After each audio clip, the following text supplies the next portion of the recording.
Hello everyone, स्वागत है आप सभी का हमारे चैनल स्टडी विद आलोक में। और फ्रेंड्स, आज हम डिस्कस करेंगे पीजीटी से संबंधित महत्वपूर्ण प्रश्नों को, जिसमें 450 से लेके 475 तक के जो प्रश्न हैं वो भारतीय समाजशास्त्र पे संबंधित हैं। ठीक है, क्योंकि बहुत सारे एस्पिरेंट्स, बहुत सारे हमारे फ्रेंड्स, उन्होंने हमें डिस्क्रिप्शन बॉक्स में मेंशन किया था कि यहाँ के टॉपिक यानी भारतीय समाजशास्त्र, जो भारतीय वाला इंडियन थिंकर्स वाला जो चीजें हैं, जैसे भगवान दास हैं आपके सिलेबस में, अरविंद है, राधा कमल मुखर्जी, जीएस घुरिये, ठीक है, एमएन श्रीनिवास, ठीक है, तो ये सब जो लोग हैं यहाँ से क्वेश्चन बनाए जाए, क्योंकि भाई आपके सिलेबस में है तो क्वेश्चन तो आते ही हैं। ठीक है, तो इसलिए उन लोगों का ये था कि यहाँ से प्रश्न आते हैं और यहाँ से संबंधित प्रश्नों को एक टेस्ट में इसको पूरा भारतीय समाजशास्त्र पे ही फोकस करके लगाया जाए।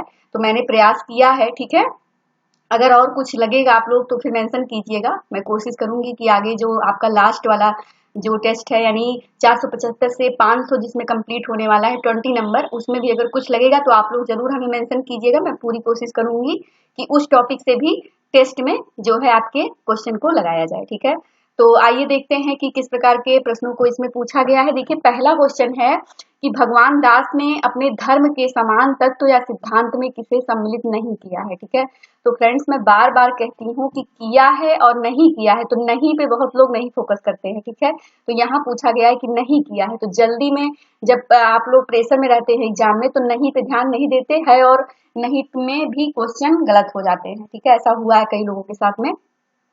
तो देखिए इसमें क्या होगा, शक्ति, प्रकाश, जीवन, आध्यात्म। तो भगवान दास ने जो अपना धर्म का समान तत्व या सिद्धांत में किसे सम्मिलित नहीं किया था, तो शक्ति को, प्रकाश को, जीवन को, आध्यात्म को। तो फ्रेंड्स, उन्होंने शक्ति को किया था, प्रकाश को किया था और जीवन को किया था, लेकिन आध्यात्म को उन्होंने नहीं किया था। ठीक है, तो ऑप्शन डी हमारा करेक्ट आंसर हो जाएगा। अगला इसमें है कि भगवान दास के अनुसार धर्म के प्रमुख 3 अंग में से किसकी चर्चा नहीं की है। ठीक है, तो भगवान दास ने जो अपने धर्म के जो प्रमुख 3 अंगों में किसकी चर्चा नहीं की थी, तो ज्ञान की, भक्ति की, कर्म की या मोक्ष की। ठीक है, तो उन्होंने ज्ञान का किया था, भक्ति का किया था और कर्म का किया था, लेकिन मोक्ष की चर्चा उन्होंने नहीं की थी। तो ऑप्शन डी हमारा राइट आंसर हो जाएगा।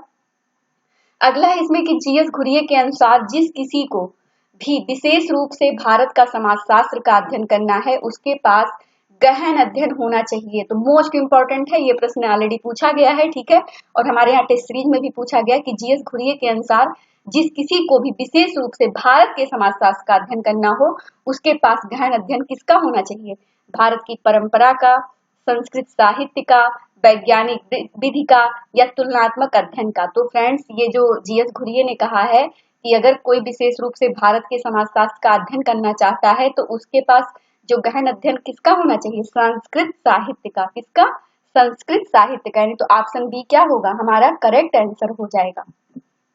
अगला है इसमें कि विकास का जो सामाजिक मनोवैज्ञानिक सिद्धांत है वो किसने प्रस्तुत किया। तो विकास का सामाजिक मनोवैज्ञानिक सिद्धांत किसने प्रस्तुत किया है, मोस्ट इंपॉर्टेंट प्रश्न है। ये किसने किया है, पीएन प्रभु, घुरिये, श्रीनिवास, मैक्लीलैंड। तो विकास का सामाजिक मनोवैज्ञानिक सिद्धांत जो दिया था, ये दिया था फ्रेंड्स मैक्लीलैंड महोदय ने। ठीक है, तो ऑप्शन डी हमारा राइट आंसर हो जाएगा। अगला है इसमें कि निम्न समाजशास्त्रियों में से किसने अभाव की राजनीति की व्याख्या की है। तो बहुत बार ये कंफ्यूजन होता है, अभाव की राजनीति की चर्चा किसने की है, तो योगेंद्र सिंह, इसमें Yassi Dubey, B R Chauhan, Andre वेत्ते। ठीक है, तो ये किसने किया है अभाव की राजनीति की व्याख्या, ये आपको बताना है। तो फ्रेंड्स, इसमें देखिए Yogendra Singh, Yassi Dubey, B R Chauhan, Andre वेत्ते। तो इसका जो अभाव की जो राजनीति की व्याख्या की थी भारतीय समाजशास्त्रियों में, वो की थी बी आर चौहान जी ने। किसने की थी, बी आर चौहान। उन्होंने राणावत्तो की सादड़ी का अध्ययन नामक एक पुस्तक भी लिखा था। ठीक है, तो ध्यान रखिएगा, ऑप्शन सी हमारा करेक्ट आंसर हो जाएगा। अगला है देखिए कि निम्न में से किसने भारतीय समाज के अध्ययन के लिए अंतः शास्त्रीय पद्धति को अपनाया। तो किसने भारतीय समाज के अध्ययन के लिए अंतः शास्त्रीय अध्ययन विधि का प्रयोग किया है, तो घुरिये, राधा कमल मुखर्जी, श्रीनिवास, अरविंद। तो ये किया था राधा कमल मुखर्जी जी ने। किसने किया था, राधा कमल मुखर्जी जी ने। अगला इसमें देखिए कि निम्न में से कौन सही सुमेलित नहीं है। तो पुस्तकें पूछी गई हैं, द माइंड ऑफ लाइट, उसके बाद में the philosophy of man, Indian idols of women education, और उसके बाद में है regulatory reproduction in India's population. ठीक है, तो कौन सी पुस्तक सही नहीं है ये बताना है। तो द माइंड ऑफ लाइट ये किसकी है, अरविंद घोष की पुस्तक है। द फिलॉसफी ऑफ मैन ये राधा कमल मुखर्जी जी की पुस्तक है। Regulatory reproduction in India's population, जो ये है आपका, ये एम.एन. श्रीनिवास जी की पुस्तक है, ठीक है। लेकिन जो Indian idols of women education है, ये आंद्रे बेत्ते जी की पुस्तक नहीं है, ठीक है। तो ऑप्शन सी हमारा करेक्ट आंसर हो जाएगा, ठीक है। ये पुस्तक किसकी है, इसको आप लोग डिस्क्रिप्शन बॉक्स में मेंशन कीजिएगा, ठीक है। ये छोटा सा होमवर्क है आप लोगों के लिए, इसको सर्च कीजिएगा। चलिए, ऑप्शन सी हमारा राइट आंसर हो गया। अगला है, इसमें किसने कहा कि जाति का निर्धारण जन्म के आधार पर ना होकर उसके प्रकार और भूमिका के आधार पर होना चाहिए। तो जो जाति का निर्धारण है, ये जन्म के आधार पर ना होकर उसके प्रकार और उसकी भूमिका के आधार पर होना चाहिए। ये किसने कहा है? अरविंद घोष, घुरिये, श्रीनिवास, भगवान दास। तो ये कहा था फ्रेंड्स भगवान दास जी ने कि जो जाति का निर्धारण है वो क्या है, जन्म के आधार पर ना हो बल्कि उसके प्रकार और उसकी भूमिका के आधार पर हो, ठीक है। तो ऑप्शन डी हमारा राइट आंसर हो जाएगा। अगला है कि जीवन की सरिता शुरू से ही बह रही है, जो कोई अपने को प्यासा महसूस करता है उसमें से पानी प्राप्त कर अपनी प्यास बुझाता है। तो मोस्ट इंपॉर्टेंट है, ये परिभाषा पूछी भी गई है। ये किसने कहा है? अरविंद ने, भगवान दास ने, एस.सी. दुबे ने या आंद्रे बेत्ते ने। तो फ्रेंड्स ये जो परिभाषा थी ये किसकी थी? भगवान दास जी की, ठीक है। अगला है कि सत्य एक ही है और सर्वत्र समान है, ठीक है। तो किसने कहा कि जो सत्य है वो एक ही है और सर्वत्र समान है? तो मुखर्जी, महात्मा गांधी, अंबेडकर, भगवान दास। तो ये किसका है कि सत्य एक ही है और सभी के लिए क्या है? समान है, ठीक है। तो ये किसने कहा? भगवान दास, ठीक है। तो भगवान के लिए सब लोग क्या है? एक समान है, ठीक है। चलिए, अगला है इसमें कि आध्यात्मिक नियतिवाद के सिद्धांत को किसने स्वीकार किया? तो निम्न में से किसने जो आध्यात्मिक नियतिवाद के सिद्धांत को स्वीकार किया है? किसने? Frazer, Tylor, Arvind, Max Muller. तो ये किया था अरविंद महोदय ने। किसने? अरविंदो ने। तो ऑप्शन सी हमारा राइट आंसर हो जाएगा। अगला है इसमें कि मानव जीवन में सांसारिक जीवन में भी दैवीय शक्ति प्राप्त कर सकता है। तो मानव जीवन में भी क्या है?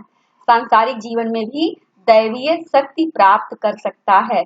ये किसने कहा? भगवान दास, अरविंदो, मुखर्जी या गांधी, ठीक है। तो ये किसने कहा?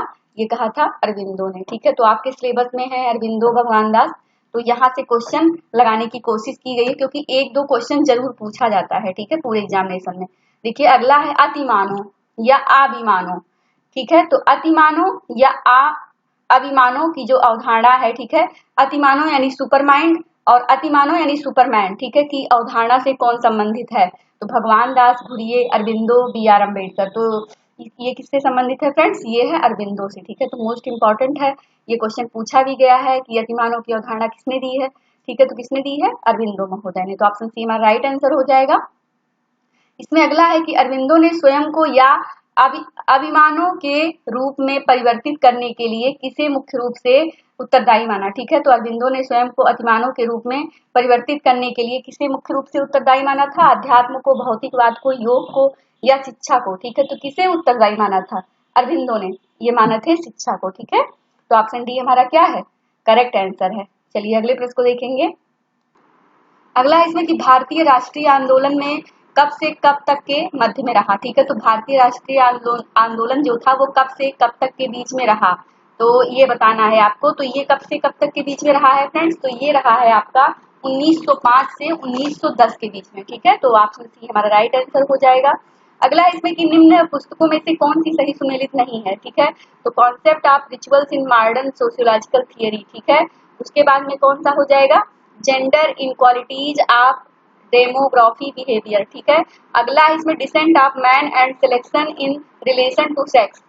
अगला है इसमें कि the challenge of world poverty, ठीक है। तो इसमें अब कौन सी सही सुमेलित नहीं है ये बताना है, ठीक है। तो इसमें देखिए जो पहली जो पुस्तक दी गई है concept of rituals in modern sociological theory, यहाँ पे क्या दिया गया है? श्रीनिवास। लेकिन जहां तक मुझे लग रहा है ये एस.पी. नागेंद्र की शायद पुस्तक है, लेकिन आप लोग एक बार सर्च कर लीजिएगा और डिस्क्रिप्शन बॉक्स में इसको मेंशन भी कीजिएगा, ठीक है। और लेकिन जो अगली है कि gender inequalities in demography behaviour, तो ये ए.आर. देसाई की पुस्तक है, ठीक है। जो अगली पुस्तक है आपकी descent of man and selection in relation to sex, तो ये किसकी है? डार्विन की है। और अगली जो चैलेंज ऑफ वर्ड पावर्टी है ये किसकी है? गुन्नाल मेडल की है। तो देखा जाए तो ऑप्शन ए क्या होगा? ये इसका करेक्ट आंसर होगा, यानी ये सही सुमेलित नहीं है, एम.एन. श्रीनिवास जी की पुस्तक ये नहीं है, ठीक है। तो इसमें और बाकी सब सही सुमेलित हैं। ठीक है, अगली इसमें देखिए पुस्तक पूछा गया है कि निम्न पुस्तकों में से अरविंद द्वारा रचित पुस्तक नहीं है। ठीक है, तो अरविंद की पुस्तक पूछी जाती है बार बार। तो देखिए इंडियाज रिवर्थ पूछी गई है, स्टेटस एंड माइनॉरिटीज के बारे में पूछा गया है, और the secret of Vedas, the mind of light. ठीक है, तो कौन सी पुस्तक अरविंद से रिलेटेड नहीं है? तो इंडियाज रिवर्थ है, उसके बाद में द माइंड ऑफ लाइट है, द सीक्रेट ऑफ वेदास है, लेकिन स्टेटस एंड माइनॉरिटीज के बारे में उन्होंने नहीं लिखा है। ठीक है, तो ये वाला स्टेटस एंड माइनॉरिटीज नामक पुस्तक इन्होंने नहीं लिखी हुई है। तो ऑप्शन बी हमारा क्या होगा? ये करेक्ट आंसर हो जाएगा। ठीक है, चलिए अगले प्रश्न को देखेंगे कि 1919 में गांधी जी ने सत्याग्रह सभा का आयोजन निम्न में से किसके विरोध में किया था? तो किसके विरोध में किया था? जो है नमक कानून, रॉलेट एक्ट, जलियांवाला बाग, या जो भारतीय प्रशासनिक अधिनियम 1919 में बना था। तो फ्रेंड्स इन्होंने जो किया था 1919 में गांधी जी ने ये किया था जो है रॉलेट एक्ट के द्वारा। कब किया था? रॉलेट एक्ट के लिए। तो ऑप्शन बी हमारा राइट आंसर हो जाएगा। गांधी जी को महात्मा कहकर किसने प्रथम बार पुकारा था? ठीक है, तो गांधी जी को महात्मा कहकर प्रथम बार किसने पुकारा था? रविन्द्रनाथ टैगोर, सुभाष चंद्र बोस, वल्लभ भाई पटेल या गोखले। ठीक है, तो किसने कहा था महात्मा कहकर? ये रविन्द्रनाथ टैगोर जी ने बुलाया था। ठीक है, तो ऑप्शन ए हमारा राइट आंसर हो जाएगा। अगला इसमें कि गांधी जी दक्षिण अफ्रीका में कितने वर्ष रहे थे? तो वैसे ये कोई खास नहीं है, लेकिन फिर भी प्रश्न कहाँ से बन जाए तो ये सब भी चीजें थोड़ा सा, क्योंकि जो महात्मा गांधी है वो आपके सिलेबस में है, तो इनकी देखिए किसी भी थिंकर्स की क्या चीजें पूछी जा सकती हैं, वो कहाँ पे क्या चीज किए हैं, उन्होंने कौन सी पुस्तकें लिखी हुई हैं, कौन सी उन्होंने परिभाषाएं दी हैं, कौन सा उन्होंने टर्म्स यूज किया, यही सब चीजें कुछ मेन होती हैं। ठीक है, तो गांधी जी दक्षिण अफ्रीका में कितने वर्ष रहे थे? 15, 16, 21 या 26। ठीक है, तो ये कितने वर्ष रहे थे मूलतः? ये 21 ईयर्स वहां पे थे। ठीक है, गांधी जी सच्चे समर्थक थे किसके? कुटीर उद्योग के, बड़े और छोटे दोनों उद्योगों के, या इनमें से किसी के नहीं? तो फ्रेंड्स जो गांधी जी थे वो कुटीर उद्योग को महत्व प्रदान करते थे। ठीक है, तो ऑप्शन ए हमारा क्या होगा? करेक्ट आंसर हो जाएगा।